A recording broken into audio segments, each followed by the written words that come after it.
नमस्कार प्रिय विद्यार्थियों, वी के नॉलेज इलेक्ट्रिकल में आप सभी का स्वागत है।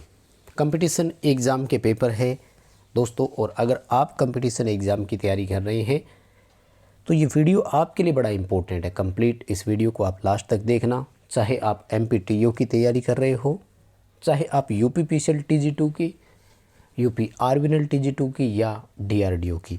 रिसेंटली ये 4 एग्ज़ाम होने हैं। ये वीडियो इन चारों एग्ज़ाम की दृष्टि से बड़ा इम्पोर्टेंट है, क्योंकि इसमें इलेक्ट्रिशियन इलेक्ट्रॉनिक्स के मिक्स क्वेश्चन है। उम्मीद करता हूँ आपकी परीक्षा में भी ऐसे ही क्वेश्चन देखने को मिलेंगे। सो इस वीडियो को कंप्लीट क्लास तक देखना। आइए आज के प्रश्नों से शुरू करते हैं। ये हिमाचल प्रदेश SSC का पेपर है इलेक्ट्रिशियन का, और इसके क्वेश्चंस हम लगातार आपको प्रोवाइड करवा रहे हैं। लास्ट 80 क्वेश्चन हमने इसमें किए थे, और उसके बाद नॉन टेक के क्वेश्चन आ गए थे। अब टेक्निकल 170 से फिर शुरू हो रहे हैं। सवाल देखो पहला, वार्ड लियोनार्ड विधि में गति की निम्न सीमा को किसके द्वारा लागू किया जाता है। यहाँ पर थोड़ा क्वेश्चन बता दूँ मैं आपको। लोअर लिमिट को इम्पोज्ड कैसे करते हैं, मतलब ऐसा हम कैसे कम से कम गति लेकर आएँ। तो मैं आपको 3-4 चीज़ें बताना चाहूँगा, ध्यान से देखिएगा। दरअसल वार्ड लियोनार्ड मेथड में क्या होता है कि हम जनरेटर की जो वोल्टेज होती है वो सीधे सीधे मोटर के आर्मेचर को प्रोवाइड करवा देते हैं। इसलिए ना जनरल पर्पज़ में हम वार्ड लियोनार्ड विधि को आर्मेचर वोल्टेज कंट्रोल मेथड के नाम से भी जानते हैं। यानी हम यहाँ पर मोटर की स्पीड कंट्रोल करने के लिए आर्मेचर को मिलने वाली वोल्टेज को कंट्रोल करते हैं। अब वोल्टेज हम सब जानते हैं कि किस पर डिपेंड कर रहा है, जनरेटर पर। यानी मोटर की जो निम्न सीमा होगी वो जनरेटर की वोल्टेज की लोअर लिमिट पर डिपेंड करेगा, यानी वोल्टेज का लोअर मान कितना है। और कम से कम एक जनरेटर कितनी वोल्टेज बनाएगा, जितना फील्ड में अवशिष्ट चुंबकत्व होगा। सी उत्तर आएगा, रेजिडुअल मैग्नेटिज्म ऑफ जनरेटर। सवाल देखो 171 आपके सामने है। क्या क्वेश्चन पूछ रहा है, क्रॉस मैग्नेटाइज जो आर्मेचर प्रतिक्रिया का प्रभाव है उससे निम्न में से कौन सा प्रभाव पड़ता है। DC मशीनों में 2 तरह का आर्मेचर रिएक्शन होता है, एक को क्रॉस मैग्नेटाइज बोलते हैं और दूसरे को डीमैग्नेटाइज बोलते हैं। अब ये जो आप B और C गुण देख रहे हैं ना, ये तो है विचुंबकन प्रभाव का, यानी डीमैग्नेटाइज का। डीमैग्नेटाइज का मतलब होता है विचुंबकित होना, यानी मुख्य फ्लक्स धीरे धीरे घटने लग जाता है और अंततः मुख्य फ्लक्स 0 हो जाता है। हम सब जानते हैं कि जनरेटर में जो इंड्यूस वोल्टेज होती है वो भी तो फ्लक्स के मान पर ही निर्भर करती है। अगर फ्लक्स 0 है तो बताओ प्रेरित EMF 0 होगा कि नहीं। यानी जैसे जैसे फ्लक्स घटने लगता है वैसे वैसे क्या होता है, टर्मिनल वोल्टेज में भी कमी आती है। तो ये जो दोनों प्रभाव है ये तो विचुंबकन का गुण है। तो फिर अपने पास ऑप्शन क्या बचा, एक ही ऑप्शन बचा, कम्यूटेशन। बिल्कुल, क्योंकि दरअसल क्रॉस मैग्नेटाइज में क्या होता है कि MNA जो होता है वो GNA से खिसक कर अलग हो जाता है। दरअसल हम जहाँ ब्रश लगाते हैं वो GNA कहलाता है, और जिस आधार पर लगाते हैं वो MNA कहलाता है। जब रिएक्शन नहीं होता है तो GNA और MNA दोनों एक रेखा पर होती है, लेकिन बाद में ये बदल जाती है। और जैसे ही MNA GNA अलग अलग होंगे तो जनरेटर पर स्पार्किंग सबसे ज़्यादा होती है, और स्पार्किंग को कम्यूटेशन बोलते हैं। इसलिए हम यहाँ A ऑप्शन के साथ जाना चाहेंगे। ठीक है, अगला सवाल देखो 172 है। अभी ऊपर वाले क्वेश्चन में बात कर लिया अपन ने, इस पर शायद ना ही बताऊँ तो ठीक रहेगा।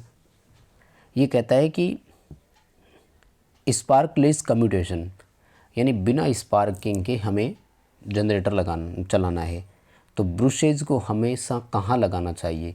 तो ब्रुश को हम हमेशा MNA के आधार पर सेट करते हैं, ध्यान रखना। MNA का पूरा नाम होता है मैग्नेटिक न्यूट्रल एक्सियस, कई दफ़ा इसको MNP लिख देते हैं, मैग्नेटिक न्यूट्रल प्लान या प्लेन बोलते हैं, PLANE प्लेन। ठीक है, हाँ, जिस भाग में लगाते हैं उस भौतिक स्थिति का नाम GNA है, यानी कि रोकर प्लेट जहाँ लगती है वो GNA है। रोकर भुजा बोल दो, रोकर प्लेट बोल दो, एक ही बात है। लेकिन हमें GNA को एडजस्ट कहाँ करना है, जहाँ पर MNA लगा हो। ठीक है, ब्रशों को एम के हिसाब से हम सेट करते हैं। और उसके बाद में देखो जो 3 पिन प्लग होता है उसमें एक पिन जो होता है वो मोटा और लंबा होता है। क्यों? क्योंकि मोटा होने से उसका प्रतिरोध कम होगा, प्रतिरोध कम होगा तो वो लीकेज धारा अपने में से क्या करेगा, ज़्यादा ले जाएगा। लंबा होने से क्या हुआ, कनेक्शन पहले बन गया। ठीक है, इसको बोलते हैं सेफ्टी पर्पज़ या प्रोटेक्शन उद्देश्य। ठीक है, सुरक्षा के उद्देश्य की दृष्टि से हमने क्या किया है, उसको उस तरह का बनाया है। अच्छा क्वेश्चन है ये, और जनरल आप सबको इसका आंसर वैसे अच्छे से पता भी है। 174 देखो क्या कह रहे हैं, एक विद्युतीय परिपथ है जिसमें प्रेरक के प्रतिघात यानी एक्सएल का मान कितना है, 200 ओम। यदि फ्रीक्वेंसी को दोगुना कर दिया जाए तो कैपेसिटिव रिएक्टेंस कितना होगा। अब ये तो क्वेश्चन ही इसका गलत हो गया है ना, क्योंकि इसने ये तो बताया नहीं ना कि सर्किट कौन सा है। भाई रेजोनेंस परिपथ है तब तो चलो हम मान ले कि एक्सएल 200 है तो उस समय एक्सएससी यानी कैपेसिटिव रिएक्टेंस का मान भी कितना है, 200 है। सवाल पूछने में थोड़ी गलती हो गई, और जिस हिसाब से ऑप्शन इसने दिए हैं उस ऑप्शन के हिसाब से ये नया एक्सएल ही पूछ रहा है। आप सभी को याद है इंडक्टिव रिएक्टेंस फ्रीक्वेंसी के समानुपाती है। आपने फ्रीक्वेंसी दोगुनी कर दी देन इंडक्टिव रिएक्टेंस भी दोगुना होगा। उत्तर कितना हो जाएगा आपका, 400 ओम। ठीक है, ये इंडक्टिव रिएक्टेंस ही पूछ रहा है, गलती हुई है इससे कहीं ना कहीं। अगला सवाल देखो, over excitation synchronous phase modifier जो यानी कला संशोधक जो होता है, कला संशोधक हम पावर फैक्टर इम्प्रूवमेंट को ही बोलते हैं। ठीक है, और पावर फैक्टर इम्प्रूवमेंट कब होता है, जब सिंक्रोनस मोटर ओवर एक्साइटेड हो। और ऐसा काम हमारे कौन करता है, कैपेसिटर। कब करता है, जब समांतर में लगा हो। समांतर में लगा हुआ हो तो उसे शंट बोलते, ध्यान रखना। ठीक है, दो बड़ी बातें बता दूं आपको। शंट कैपेसिटर का मतलब है कैपेसिटर समांतर में जुड़ा हुआ है। सीरीज कैपेसिटर का मतलब सीरीज में जुड़ा है। शंट रिएक्टर का मतलब है इंडक्टर भी समांतर में जुड़ा हुआ है। यानी शंट शब्द समांतर के लिए है और सीरीज शब्द श्रेणी क्रम, फिर वो तो है। तो कैपेसिटर भी पावर फैक्टर इम्प्रूवमेंट कब देता है हमें, जब वो समांतर में लगा हो। इस समय इस मोटर को हम सिंक्रोनस कंडेंसर बोलते हैं, ध्यान रखना। और इसकी भी रेटिंग जो है वो स्टैटिक कैपेसिटर की तरह KVR ही होगा। अगला सवाल देखो, एक ट्रांसफार्मर की जो एफिशिएंसी है वो मुख्यतः किस बात पर डिपेंड करेगी। देखो जनरल पर्पज़ में तो इस बात पर डिपेंड करती है कि लोड कितना है, क्योंकि जो एफिशिएंसी है वो भार के साथ वेरी करती है, और भार बदलने से कौन बदलता है, कॉपर लॉस बदलता है। ठीक है, लेकिन यहाँ पर ये पूछा है कि मेन रूप से यानी मुख्य कारक कौन है, तो मुख्य कारक होगा उसका कोर आनियम, क्योंकि ये बिना भार के भी तो होती है ना। ट्रांसफार्मर को कोई भार नहीं है तो उस समय तो कॉपर लॉस 0 ही होना चाहिए ना। अगर कॉपर लॉस 0 है तो इसका मतलब क्या है कि इस तरह तो ट्रांसफार्मर जो है वो हमें मैक्सिमम आउटपुट प्रदान करे, लेकिन ऐसा नहीं करेगा। क्यों? क्योंकि कोर लॉस उसमें अभी भी होगा। ए ऑप्शन सही रहेगा, कोर लॉस पर मुख्यतः डिपेंड करेगा। सवाल नंबर देखो 177 क्या कह रहा है आपसे, कम्यूटेटर सेगमेंट के बीच भरे जाने वाले अचालक पदार्थ का नाम क्या है। इससे आसान तो आपके लिए कोई क्वेश्चन क्या ही होगा, क्योंकि जिस दिन जनरेटर पढ़ना शुरू करते हो उसी दिन से पढ़ना शुरू कर देते हो, है ना। क्या आएगा इसके लिए आपका उत्तर, माइका, अभ्रक उत्तर आएगा हिंदी में, है ना। कम्यूटेटर सेगमेंट के बीच भरे जाने वाले अचालक पदार्थ का नाम क्या है, अभ्रक है। और ये ध्यान रखना, ये अभ्रक जो होती है ये अपने तांबे की अपेक्षा कठोर होती है। जो कम्यूटेटर सेगमेंट होते हैं ना हमारे, और कम्यूटेटर किसका बना होता है ये भी क्वेश्चन आ जाए, हार्ड रन कॉपर का होता है ना, कठोर खिंचा हुआ तांबा। सेगमेंट की संख्या कितनी होती है ये भी क्वेश्चन पूछा जा सकता है। तो सेगमेंट जो है वो आर्मेचर कॉइल की संख्या के बराबर होते हैं। 178 देखो क्या कह रहे हैं, capacitor start capacitor run motor में जो स्टार्टिंग वाइंडिंग के साथ सीरीज में रनिंग कैपेसिटर लगा हुआ है उसका फंक्शन क्या है। देखो रनिंग कैपेसिटर का मतलब क्या है कि जब मोटर चल रही हो तब भी लगा रहता है। अगर मैं आपसे एक सवाल पूछूं कि निम्न में से किस मोटर का पावर फैक्टर सबसे कम है और 3 ऑप्शन दे दूं, कैपेसिटर स्टार्ट मोटर, दूसरा ऑप्शन परमानेंट कैपेसिटर मोटर और तीसरा ऑप्शन डबल कैपेसिटर मोटर, तो किसका कम करोगे? कैपेसिटर स्टार्ट मोटर का, क्योंकि इसमें कैपेसिटर केवल स्टार्टिंग के समय था, रनिंग में नहीं है। हम सब जानते हैं कि कैपेसिटर जब श्रेणी क्रम में लग रहा है वहाँ पर, तो वो क्या करता है कि उस एक पर्टिकुलर वाइंडिंग में लीडिंग करंट फ्लो करवाता है, तो वो बाद में भी करवाएगा। इट मीन मोटर का जो है वो पावर फैक्टर इम्प्रूव होगा, क्योंकि ये रनिंग कैपेसिटर की बात कर रहा है। हाँ, अगर यहाँ पर क्वेश्चन ये होता कि स्टार्टिंग कैपेसिटर का फंक्शन क्या है, स्टार्टिंग कैपेसिटर का फंक्शन क्या है, देन हमारा उत्तर कर देते कि हम टॉर्क इम्प्रूव करना, यानी स्टार्टिंग में बेटर टॉर्क हम उसको प्रोवाइड करवा सकें, ये उसका फंक्शन मानते। बट ये तो रनिंग की बात कर रहे हैं, और जब मोटर रन कर रही है तो पावर फैक्टर इम्प्रूव होगा।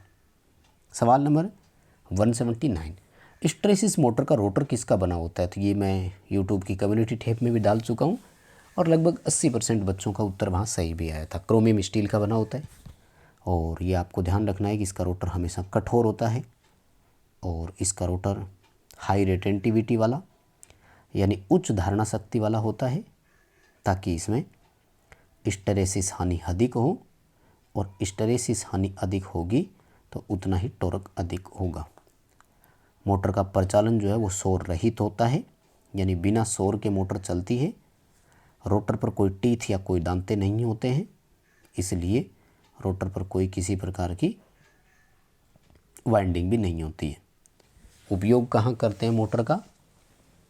हाँ, याद आ गया, साउंड रिकॉर्डिंग इक्विपमेंट्स में। मैकेनिकल और मैग्नेटिक वाइब्रेशन फ्री भी इसी मोटर को कहा गया। सवाल 180, कौन सी वितरण प्रणाली अधिक विश्वसनीय है? मोर रिलायबल जो होती है ना, वो है रिंग डिस्ट्रीब्यूशन। क्यों? क्योंकि ये 2 सिरों से फीड लेता है हमेशा, यानी इसको फीडिंग जो है वो दोनों एंड से मिलती है।